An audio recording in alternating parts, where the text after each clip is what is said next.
किंजल बहुत ही बेशर्म और ओपन माइंडेड लड़की थी, लेकिन उसका ये स्वभाव उसकी भाभी कोमल को बिल्कुल भी पसंद नहीं था।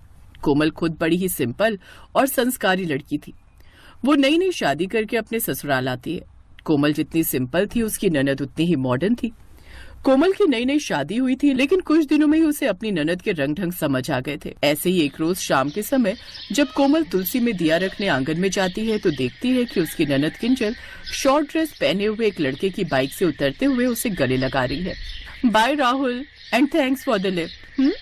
अपनी ननद का ये व्यवहार कोमल को अच्छा नहीं लगता। वो उसे उस वक्त तो कुछ नहीं कहती और चुपचाप अंदर आ जाती है। माँ जी, किंजल दीदी को अभी मैंने बाहर किसी लड़के से गले लगते हुए देखा। अभी वो कुंवारी है, उन्हें ये सब शोभा नहीं देता। आस पड़ोस के लोग उन्हें देखेंगे तो क्या सोचेंगे। बहू, सच में आज के जमाने की होकर भी तेरी सोच कितनी पुरानी है। अरे कॉलेज का दोस्त छोड़ने आया होगा तो वो उसे थैंक यू बोल रही होगी, इसमें कौन सी बड़ी बात है। तभी वहाँ किंजल आ जाती है। भाभी, माँ को भड़काना बंद कीजिए और आप मेरी लाइफ और मेरी चीजों से जितना दूर रहे उतना ही अच्छा होगा आपके लिए। अभी कुछ समय पहले ही आई है, लेकिन आप शायद जानती नहीं कि मैं अपनी लाइफ अपने हिसाब से जीती हूँ, तो मेरे मामले से दूर ही रहना, समझी। ये कहकर किंजल वहाँ से चली जाती है। किंजल और कोमल दोनों एक दूसरे से बिल्कुल अलग थी, इसलिए अब उन दोनों में बनती भी बहुत कम थी। किंजल रोज कॉलेज से बड़ी देर से आती और जब आती तो हर बार कोई ना कोई नया लड़का उसको ड्रॉप करने आता। उफ, ना जाने माँ जी को अपनी बेटी की जरा भी फिक्र क्यों नहीं है। माना कि आज के जमाने में मॉडर्न होना जरूरी है, लेकिन इतना भी नहीं कि सब कुछ देखते हुए भी आंखें ही बंद कर लो। माँ जी तो कुछ समझेंगी नहीं। शाम को अजीत जी से इस बारे में बात करती हूँ। शाम को कोमल अपने पति अजीत से अपनी ननद के बारे में बात करती है। देखिए, मैं कहती हूँ कोमल अब बड़ी हो गई है और लड़की की उम्र होते ही उसके हाथ पीले कर दिए जाएं तो सही रहता है। हाथ पीले? ओह गॉड कोमल, अभी वो बच्ची है, उसकी ग्रेजुएशन भी पूरी नहीं हुई। अभी कॉलेज की पढ़ाई पूरी होने दो, फिर आराम से ढूंढेंगे उसके लिए कोई अच्छा लड़का। तब तक ढूंढने लायक छोड़ेगी तभी तो ढूंढोगे ना। उसके रंग ढंग देखकर तो मुझे लगता है कि वो खुद किसी दिन शादी करके ना आ जाए। ऐसे कुछ दिन बीत जाते हैं। एक रोज, क्या बात है, बहुत गर्मा गर्म आलू के पराठे और वो भी बूंदी रायते के साथ। वाह वाह, मजा आ गया। हाँ बहू, बड़ा मजा आ गया। माँ जी, ननद जी कहाँ है? अपने कमरे में सो रही होगी। आज संडे है तो आराम से उठेगी, लेकिन 9 बज गए, जा उठा दे उसे अब। अपनी सास की बात मानकर कोमल अपनी ननद को उसके कमरे में बुलाने जाती है कि तभी उसे किसी के गुनगुनाने की आवाज आती है। तो तुम मुझसे कौन सा बच जाओगे गौरव? ऐसा रंग लगाऊंगी कि तुम भी मुझसे बच नहीं पाओगे। अच्छा, वो तो होली वाले दिन ही पता चलेगा कि कौन किसको कैसे रंग लगाता है। तभी कोमल बाहर बालकनी में पहुंच जाती है। ओह गॉड, फिर आ गई कबाब में हड्डी। इतनी नजर तो मेरी माँ नहीं रखती जितनी ये रखती है। जीना मुश्किल कर दिया इन्होंने तो। क्या हुआ ननद जी, कुछ कहा क्या तुमने? नहीं, कुछ नहीं कहा। कहिए, आप क्यों आई हैं यहाँ? चलिए, नाश्ता लग गया है। वैसे आप सुबह सुबह बालकनी में क्या कर रही थी? योगा करने आई थी। आपसे मतलब? ऐसे ही कुछ दिन बीत जाते हैं और अब होली का त्योहार पास आ जाता है।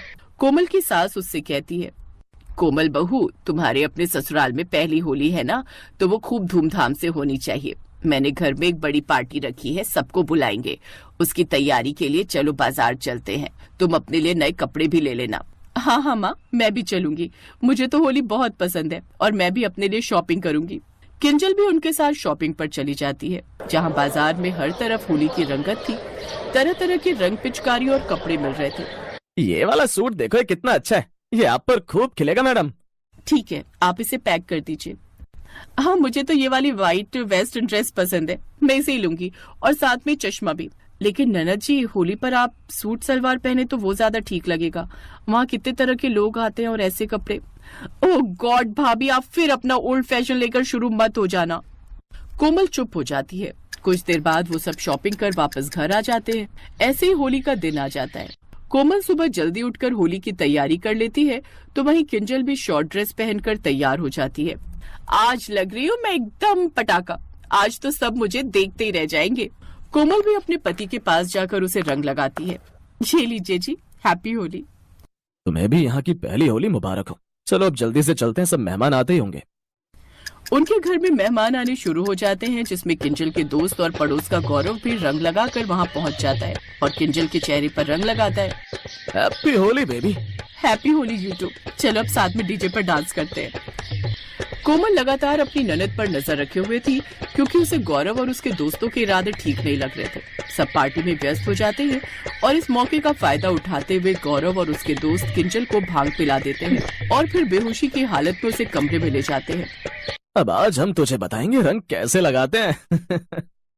वो किंजल के पास जाने ही लगता है कि तभी कोमल वहां आ जाती है और वो उसे जोरदार थप्पड़ मारती है। मेरी ननद की बेहोशी का फायदा उठाओगे? अभी बताती हूँ मैं तुम्हें होली कैसे खेलते हैं। आज मैं तुम्हारे साथ लठमार होली खेलूंगी। कोमल उन सबको डंडों से मारते हुए बाहर ले जाती है और सारी बात सबको बताती है। सब उन सबकी खूब पिटाई करते हैं। कुछ देर बाद किंजल होश में आती है। जब उसे सारी बात पता चलती है तो उसे अपनी भाभी पर गर्व होता है और वो उससे माफी मांगती है और उसके गले लग जाती है। अब वो अपनी सारी बेशर्मी भी छोड़ देती है और कुछ देर बाद फिर किंजल सूट पहनकर आती है और सबके साथ खुशी खुशी होली का त्योहार मनाती है।